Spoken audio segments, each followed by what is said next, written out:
Our senior insider, Charania, is back with us. Shams, what more can you tell us about Brook Lopez? We have big news out of Milwaukee. Brook Lopez is departing the Bucks. I'm told he has reached agreement on a 2-year, $18 million deal to sign with the Los Angeles Clippers. And so after 7 seasons with the Bucks, the one-time champion in 2021, Brook Lopez is departing where he'll back up Ivica Zubac, play a little bit more with Zubac potentially as well, being able to space the floor. So the Clippers have a new big man, someone that can start, someone that can play off the bench.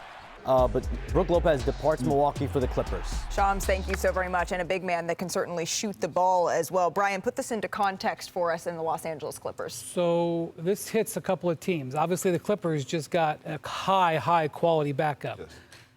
The Bucks, this has been their franchise center for their championship team. Correct. If you're Giannis Antetokounmpo, you are now having a question, who is our starting center going to be? But this is a blow to the LA Lakers. Well, when Shams said Los Angeles, you see Udonis, he starts to lean in Los Angeles, and then it was Clippers. Brook Lopez was an option for them. Now, with the Lakers, that would have potentially been a starting job. Now, we don't know. The Lakers may have another starter that they've got. Let's wait and let's see what happens there. Brook Lopez, obviously from Southern California, has played here before. So he's going into a backup situation. You know, a good contract, 2 years, $18 million. Certainly the Lakers could have afforded to match that. So I'm going to wait and see, but I am surprised that if the Lakers prioritized him, that they would have lost out to the Clippers. But I'm going to wait and see what happens with the Lakers because they still need a center. And another guy that they had interest in, Clint Capella, off the board to Houston. And he definitely comes off the bench, but I see situations where you can actually play him next to Zubac. I see situations where Giannis is the guy who's getting downhill, he's getting in the paint, and Brook is spending most of his time on the perimeter. So even though he will be coming off the bench, I see situations, I see rotations where both of those guys can play together, and also Brook is amazing at guarding, protecting the rim. So he's a guy who you bring in. Zubac is not as big or as athletic. Well, neither one of those guys is athletic. But Brook does a great job of protecting the rim. So you play these both guys together, you protect the rim, you got size. I like this move for them, and I like this move for Brook, even though I was hoping it would be LA. Yeah. The Lakers, but I like this move. I thought that's where you were leading. I thought it was going to be. I was leading into it, but I like this move for Brook. I like this move for the Clippers as well, and I think they can go big, or they can go big and small. I love when you have a positional rotation where they don't do the same things. Yes. So it gives a defense a different look, and also Brook Lopez playing with a guy like James Harden. You talk about a pick and pop dream for a 5. To play with a guy that can get downhill and make those kind of finds back out to the perimeter, tailor-made for Brook Lopez. He shoots that shot at a high rate, and he still is an elite rim protector. Yes. So he's a guy that will give you something on that end of the floor, too. If you want to play 4 guards and Brook Lopez protect the rim, you could do that as well. Again, NBA in 2024-25, the season just ended, we got taught a lesson. Size and depth and size. You have to have it. Look at Houston, look at the Clippers. They are reacting to the need for size and depth. We welcome back in our senior insider, Charania. Shams, you reported that it's really an end of an era for the Milwaukee Bucks in terms of Brook Lopez departing. What more can you tell us about this deal? Malika, 2 years, $18 million for Brook Lopez with the Los Angeles Clippers. So he's exiting Milwaukee after 7 years there. This gives the Clippers a big man that can back up Ivica Zubac, can play next to Ivica Zubac with his abilities to spread the floor. Brook Lopez was someone that was also in play with the Lakers here tonight, but he ends up deciding to sign with the Clippers. But again, 7 years in Milwaukee, was part of that 2021 championship team. And so Giannis Antetokounmpo still with the Bucks. Of course, Bobby Portis still with the Bucks as well from that championship roster. But Brook Lopez, who's been a staple there, he is now departing. We play that video of Giannis, and then I say it's the end of an era. I'm sure there were a lot of viewers that turned around and said, wait, what's going on there? Because this does all end up coming back to Giannis Antetokounmpo, Shams. You've reported in the past that he's going to monitor the way that this offseason looks for the Milwaukee Bucks. We are a long ways to go. It's just getting started. But what do these moves potentially mean for him? Bobby Portis re-signing was a big step for the Milwaukee Bucks and for Giannis Antetokounmpo. That is one player that he definitely wanted to see back with him potentially. But listen, he's monitoring all the moves that they're making, not only at the draft week, now we're in free agency week. So they have brought back Bobby Portis, Kevin Porter Jr. Tonight, I'm told, reached agreement on a 2-year, $11 million deal to return to the Bucks. They still have their own free agent in Gary Trent Jr. We'll see what happens with him. So it's still wait and see. I reported it during draft lottery week, draft combine week. The Giannis Antetokounmpo was open-minded about whether his best fit is in Milwaukee or elsewhere. I've not felt a shift from that mentality, But again, we're not even in July yet. Right. We'll get there in the next 24 hours. That's really important, though. So far, have not felt a shift in that mentality. Shams, thank you. We'll let you get back to work. We appreciate you stopping by. Brian, when you hear all of that, when we talked about this as potentially being the summer of Giannis Antetokounmpo, as it feels right now, we're not even at July 1, as Shams just said, it feels a far cry from being there.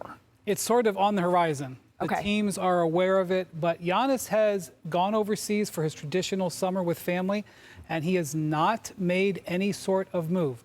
We went through the draft, nothing. We're into free agency, nothing. But teams are looking at the Bucks, and they're saying they needed to bring their whole team back and then add some sort of replacement for Damian Lillard to really think that they could be just status quo. If they were going to actually pass some teams in the East, they needed to really upgrade their roster. That doesn't seem like it's headed in that direction. Maybe they've got a move that we don't foresee. So the question is, if they are a team, they finished 5th last year with Dame on their roster, if they come back and are a little bit lesser in Giannis's eyes, will he be satisfied? There are a number of teams who think the answer might be no, which is why you saw some teams stay on the sideline during the Kevin Durant sweepstakes, that may stay on the sideline a little bit when it comes to chasing talent in this spot in the calendar.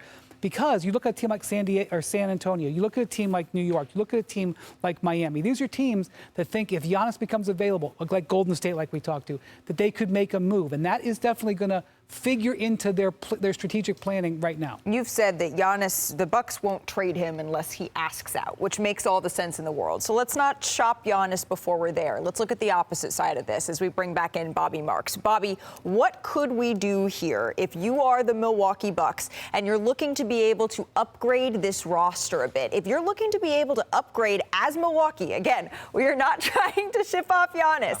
What is it that the Milwaukee Bucks can do at this moment, knowing that Brook Lopez on his way here to the Los Angeles Clippers? I think this number is the most important. They don't have cap space to go out and sign a player like Miles Turner, for example, here. They need a center. They used part of that exception, their $14 million exception, on Kevin Porter Jr. DeAndre Ayton certainly fits in that when you look at him as far as maybe in an $8 to $9 million number. Then we're talking about who's playing point guard, all right? He's going to be out for an extended period of time. Who's your shooting guard? They only had the veteran minimum exception for a player like Gary Trent. So there's so many holes for this Milwaukee roster when you look at as far as what they were able to do. They're bringing back Bobby Portis here, but it comes down to a money thing as far as what they have to go out and get a top-level center to replace Brook Lopez. There's an opportunity for Milwaukee. I just don't see a whole lot of options here to go take advantage of it. I agree. I think, Malika, what's going to happen here is at some point Giannis Antetokounmpo just asks himself, are we better than we were? Are we closer than we were? And you can't just use other teams having issues as a reason for that. Obviously, Boston's dealing without Jason Tatum for a while. Tyrese Halliburton probably out the entire season. The Knicks don't even have a coach as we sit here, okay? So we'll get to that. So all of those things, yeah, okay, if you're Giannis, you go, okay, well, some of these teams are having some problems. Maybe that gives us a better chance, but not when you see they haven't really done anything to the roster to improve. You know, UD, one of the things about the Brook Lopez pairing that was so perfect for Giannis, he was out at 25 to 28 feet. So that lane was open for Giannis. So it was a big guy with a unique skill set that could play alongside of him to create spacing. Those guys just don't grow on trees. And not only the way he shot the ball, but he led the league in challenges at the rim a year ago. He was the guy down there challenging those guys when they did get to the paint. Because they play that drop coverage, when you got to the paint, you understood that you had to see Brook Lopez. But I really look on the other side of that, and I say this to Giannis, and this is coming from a guy who spent 20 years in the organization. You don't need to explain to nobody where you want to be. If you want to be in Milwaukee, then be in Milwaukee. That's where you want to be. You don't owe us an explanation. But saying that you're going to wait and see, there's nothing to see. Dame is out for majority of the year right now. You don't know if you're going to get your shooter back and Gary Trent Jr. You got Bobby Portis back, but you lost your center. There's really nothing to see. So if you want to be in Milwaukee, be in Milwaukee. You've earned that right. You're a Hall of Famer most likely. You're an all-star. You're a Defensive Player of the Year. If you want to be in Milwaukee, that is your right. But to say that you're looking to see, I don't know if there's anything to see, my brother. I don't know what you're looking to see right now. There's nothing to look around and see. You're so right, UD, and this is not a failure of the Bucks organization. For the last 7 years, they've been competing for a championship. They've spent almost $1 billion in salary and tax. Do you guys know that they have still not paid off the Drew Holiday trade. They still owe a couple of draft assets. Drew Holiday's been traded 3 times. He's been traded twice to the Trailblazers. Wow. They haven't even paid off the majority of the Dame Lillard trade. That they're mortgaged out. It's not because they failed as an organization. Yeah. It's because Giannis had so much success so early that he's lasted longer than their franchise horizon has been able to. Well, I think that's exactly right. When you have an extended championship window, which the Milwaukee Bucks have had, sometimes you overextend yourself in order to make those moves. That's what the Milwaukee Bucks have done. And now it's just a matter, I couldn't say it better than you did, Udonis, of Giannis deciding what he wants to do. And I learned long ago not to try to predict what it is that Giannis may want to do.